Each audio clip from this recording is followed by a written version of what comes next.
The Krogan's clawed fist smashed into Cora's face, blood spraying the academy floor as classmates watched in apathetic silence.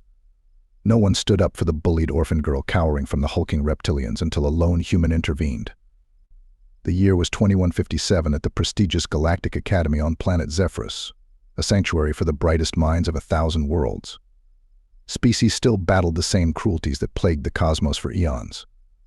Corvus, frail and brilliant, dreamed only of unraveling the universe's secrets, but to alpha predators like Erdien not Reeve, her kind were a cosmic punchline, weakling prey deserving only mockery and pain.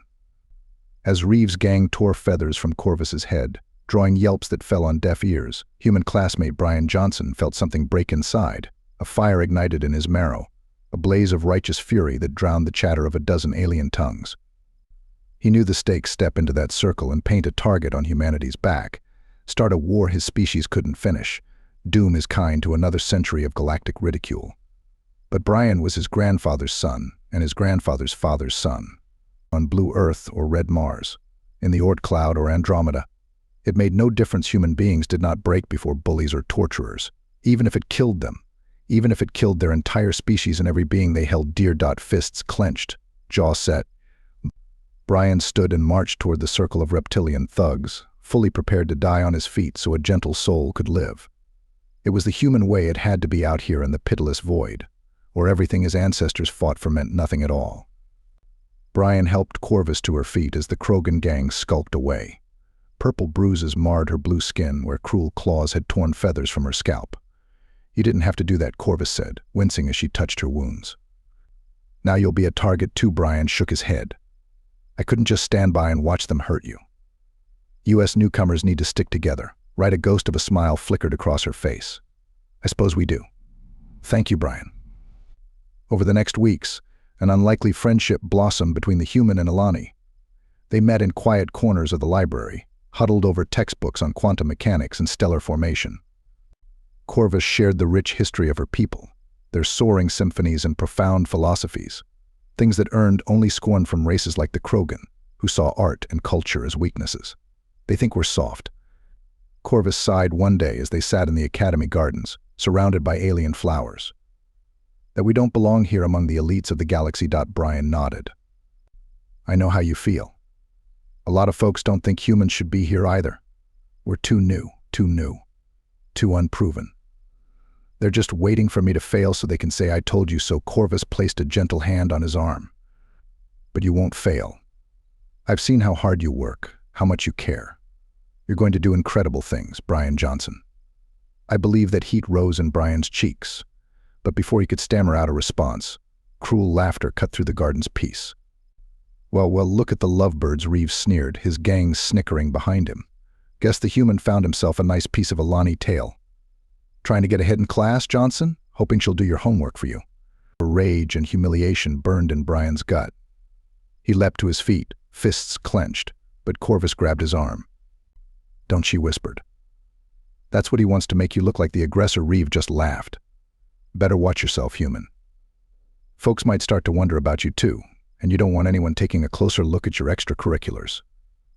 With a final smirk, the Krogan sauntered away. After that, the whispers followed Brian and Corvus everywhere, sideways glances, snide comments just loud enough to hear. Classmates who once partnered with them now avoided their eyes. Even a few professors seemed to look at them differently, critically. "I'm sorry, Corvus," Brian said in a low voice as they walked to xenolinguistics. "I never meant for you to get caught up in all this." "It's not your fault," Corvus insisted. "Reeve is a bully and a coward. He's just trying to, well, if it isn't the galaxy's cutest couple," a deep voice boomed. Reeve and his lackeys blocked the hall ahead, malicious grins splitting their faces. "Where are you off to, lovebirds? A nice little study session. Or maybe get out of our way," Reeve. Brian growled. "We're not looking for trouble." "Oh, but you found it," human Reeve snarled, shoving a clawed finger into Brian's chest. "He second you decided to cozy up to a feathered freak. You're a disgrace to this academy and your pathetic race. When will you get it through your thick skull? She doesn't want you. No one wants humanity here." Brian slapped his hand away. "Corvus is my friend. That's not going to change, no matter how many empty threats you make. Now back off before Reeve's fist crashed into Brian's jaw, sending him crumpling to the floor. Stars exploded across his vision. Brian Corvus screamed. She lunged toward him, but one of Reeve's cronies grabbed her arms, wrenching them behind her back. Reeve loomed over Brian's prone form, a vicious glint in his eyes. "I warned you, human. You should have enough." A flanged voice rang out. "Release them." Now a squad of Turian students stood at the end of the hall, a tall figure in blue armor at their head. Garrus Varan, a legendary senior known for his strategic brilliance and unwavering moral compass, leveled a steely glare at Reeve. The Krogan blinked, then signaled his gang. They shoved Corvus away, backing down the hall. "This isn't over," human Reeve spat. "You and your girlfriend better watch your backs, cause next time your Turian babysitters won't be there to save you." As the Krogan fled, Garrus approached and offered a hand to Brian. "You two all right?" Brian nodded, accepting the help up. "Yeah, thanks for the assist, happy to help." Reeve's been cruising for a bruising. Seems like he finally picked the wrong fight. Garrus's mandibles flicked in a smirk. "You've got guts, kid, standing up to the academy bully as a first year." "Maybe humans are tougher than I thought." Brian held an ice pack to his throbbing jaw as Corvus fretted over him in the academy infirmary. The confrontation with Reeve had left them both shaken, but Corvus's gentle touch soothed his aching face and troubled heart. "I was so scared when he hit you," Corvus said, voice quavering. "I thought." Brian grasped her hand. "I'm okay, Cor. Reeve's just a bully." "We can't let him win." Corvus squeezed back, resolve hardening her features. "You're right. He wants to divide us, make us afraid. We have to stay strong together." The attack sent shockwaves through the academy. Fights were rare, and cross-species violence rarer still. Fearing rising tensions could tear the fragile peace apart, the administration took drastic action. The Galactic Unity Project Dean Tori announced to the assembled student body, "We'll build the bonds of fellowship among our diverse peoples. You will work in small teams to overcome great challenges. Only together will you succeed." To no one's surprise, Brian and Corvus found themselves assigned to the same group, along with a few familiar faces: Garrus Vicarian, the Turian who had come to their rescue, and Morden Solus, a brilliant Salarian scientist. Their first task was a doozy: develop a viable terraforming plan for the hostile world of Zeth Minor. The planet's choking atmosphere, crushing gravity, and deadly predators posed quite the puzzle. But as they pored over the problem, an amazing thing happened. Corvus approached it like an artist, sketching out creative solutions. Morden rattled off a dozen scientific angles. Garrus saw the big picture, proposing how to deploy their limited resources, and Brian, with his human flexibility, found ways to combine their disparate ideas into a unified whole. Days of intense collaborative work birthed a truly innovative proposal. Morden's genetically engineered lichen would slowly enrich the atmosphere. Corvus designed soaring habitation towers to minimize exposure to Zeth's gravity. Garrus plotted out a phased settlement plan, balancing safety and efficiency. Brian integrated it all and pitched it with passion. Their presentation wowed professors and students alike. Praise poured in from every corner of the academy except one. Reeve glowered as the laurels heaped up on Brian's team. Each approving nod from a teacher, each congratulatory clap on the back from a peer, was a twist of the knife. This human needed to be put in his place, and Reeve would be the one to do it. At first, things started to go wrong. Simulation parameters mysteriously changed overnight. Key files vanished from team data drives. Whispers spread that the group's success was more luck than skill. Brian and his friends kept working twice as hard to overcome every setback. But Reeve escalated in turn, culminating in the day it all went to hell. The simulator sealed around them with a hiss. The mission rescued civilians trapped in a disintegrating space station. Brian and his crew leapt into action, Garrus coordinating, Morden calculating, Corvus improvising. They were a well-oiled machine, racing the clock to shuttle survivors to safety. Then the station's reactor exploded, except it wasn't supposed to. The whole level collapsed, bulkheads crumpling like tissue paper. Flames and debris filled the air as the team scrambled. Corvus screamed, pinned under a massive girder. Brian didn't hesitate. He charged into the inferno, ignoring the searing heat, the slashing shrapnel. He put his back into the scalding metal and lifted with all his might. Corvus crawled free, but a secondary explosion slammed Brian to the floor in a spray of blood. Somehow they made it out, the last survivors secure. Morden overrode the sim with an emergency abort. They materialized in the staging room to a scene of chaos: medics rushing in, Garrus shouting for aid, Corvus sobbing over Brian's mangled body. It was bad. Damn bad. Brian had saved them, saved the mission, and it might just cost him his life. He awoke in a haze of painkillers and confusion, a hospital room, sterile and white. Corvus slumped at his bedside, feathered head in her hands. Garrus and Morden argued in hushed tones in the corner. Sabotage, Morden was saying. Undeniable. Hack changed simulation, increased hazard level. But who would do such a thing, Garrus growled. Who would put lives at risk like that, isn't it obvious? Corvus said, voice flat and cold as a vacuum. Reeve. He did this. He hurt Brian. The others fell silent as the horrible truth settled in. Their friend, their leader, cut down by petty malice.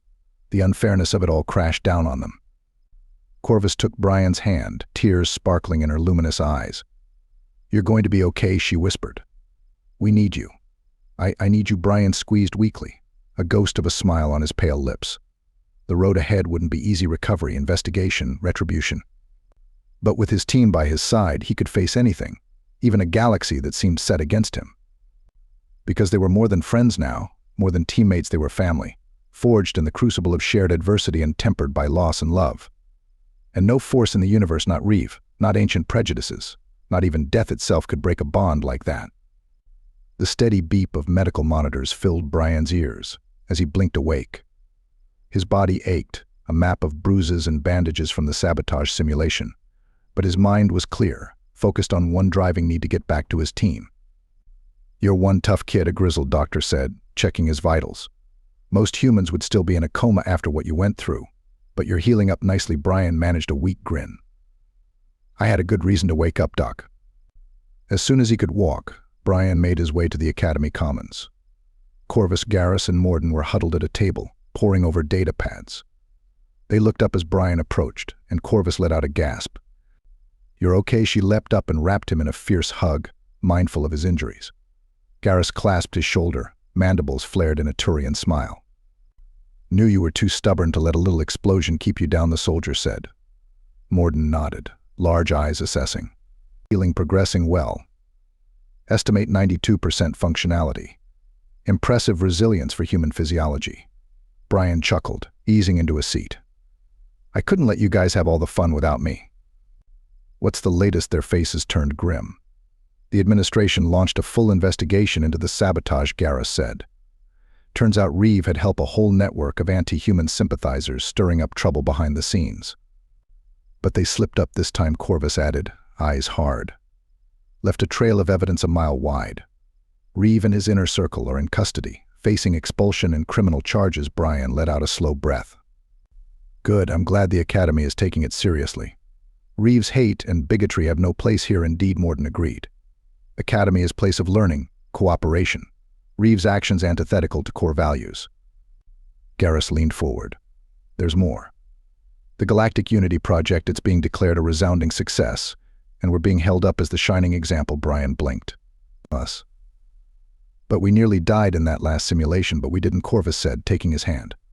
Because we worked together. We trusted each other. That's what the project was all about. In the following weeks, Brian and his team threw themselves back into their studies with renewed vigor.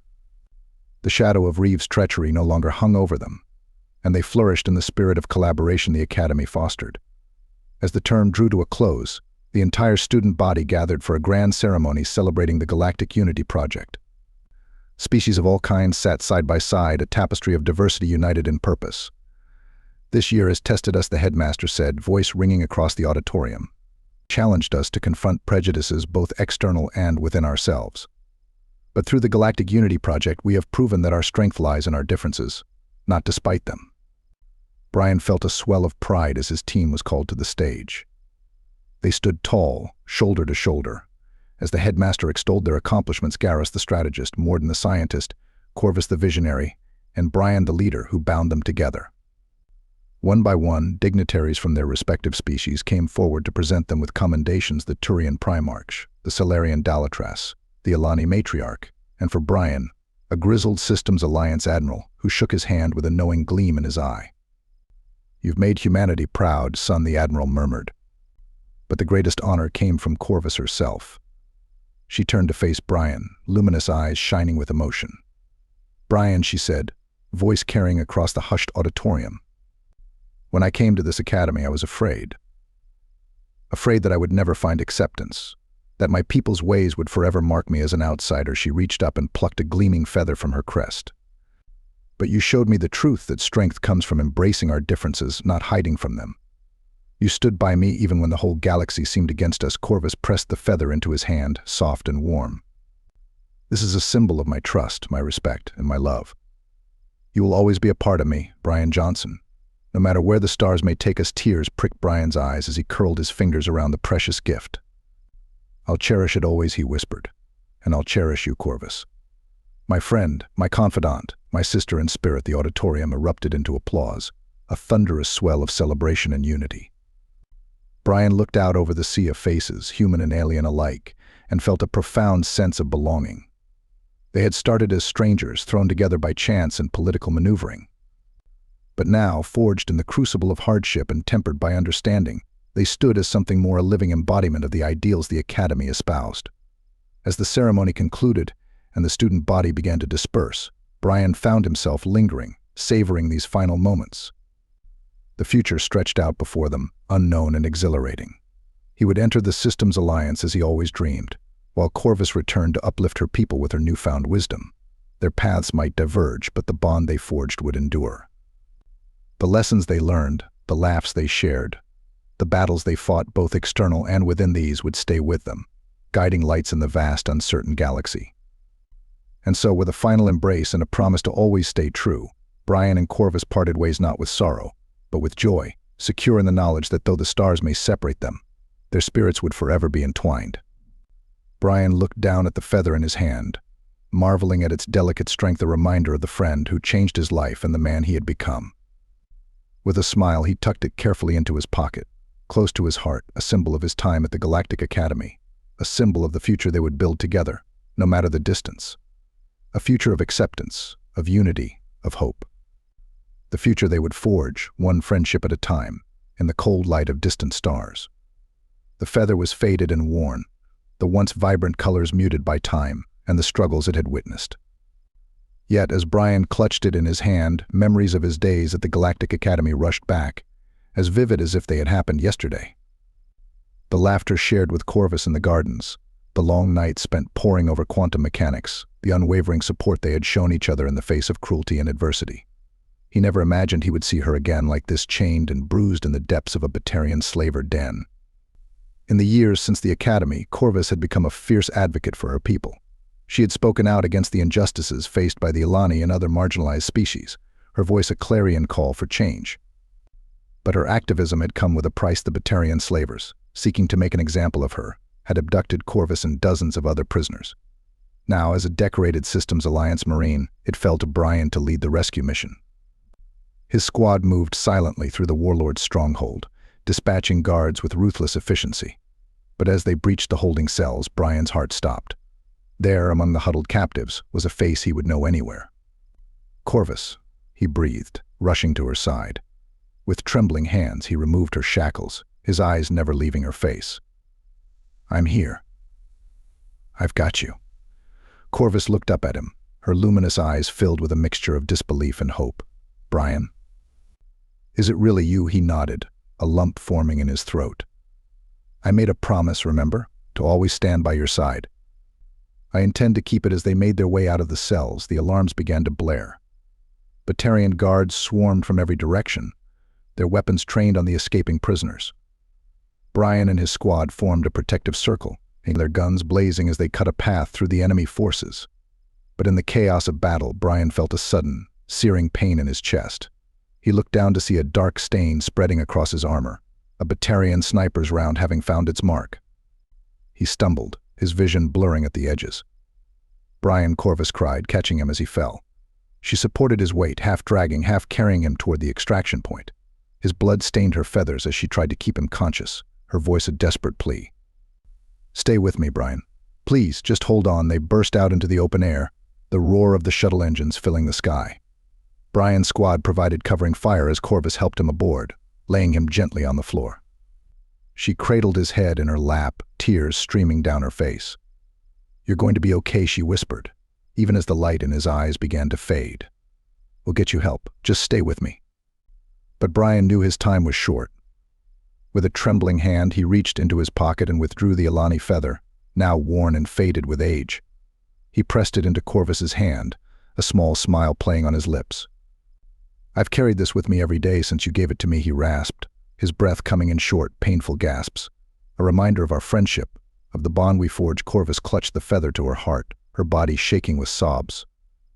"Brian, please don't leave me," he reached up, brushing a tear from her cheek with a blood-stained thumb. "I'll always be with you, Corvus."